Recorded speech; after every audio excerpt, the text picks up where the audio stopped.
One more, please, Stephen. And together. More to the left a little bit. And then to the far right, please. And eyes are here together, please. This place is on Netflix right over your heads. Thank you. Your house crew. I am. House crew. On house music. Crew of one. Thank you. Right here for the film. I'm on house arrest. Right here for the film side.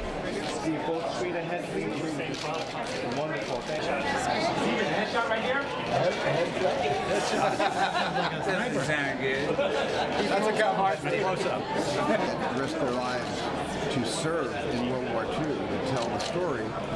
Well, it's not just filmmaking, it's documentation of true events. And these filmmakers were storytellers.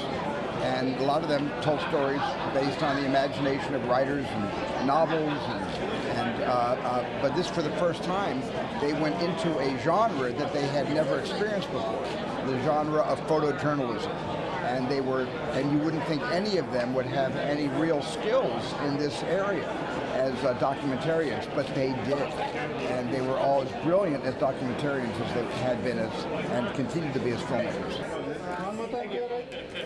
Well, you know, I think there's a lot of movies being made about this. One of the mythologies that gels, that coalesces during this period is the fact that the American dream, the bravery of this generation, the fight, the honor, the dignity, all these things are things that are seen through the eyes of an immigrant that sees America with a love and passion and care that is very much of a man that is belonging to the land.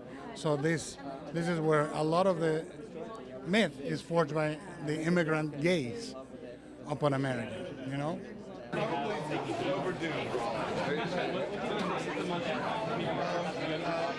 I think as testimonied in the book and in the film, you know, even in a positive profile of him, they used to call him a little whoop, you know, without any regard. I mean, there was Irish immigrants and Italian immigrants for the best part of the early 20th century were looked and frowned upon the way, for example, Mexican immigration is frowned upon right now.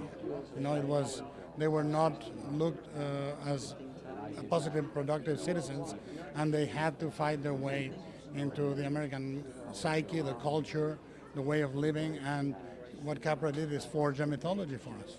George Stevens Jr., one of my closest friends, I think. But he also, I always thought that Frank was motivated a little bit by the betrayal of his home country, by Italy, who had joined the Third Reich.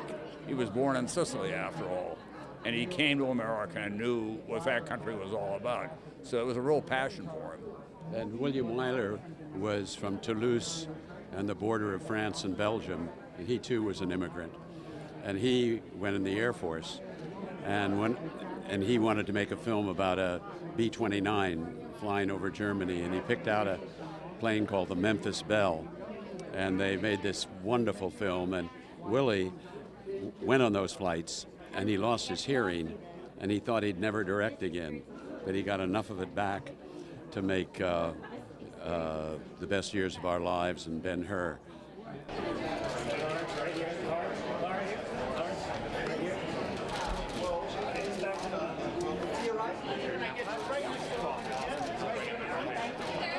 Absolutely, that's the service of Mark's book and of Laurent's movie.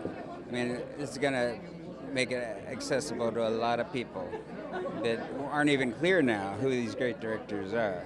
But so the series shows not only what they did in the war, but what they were coming from and what amazing body of work they had.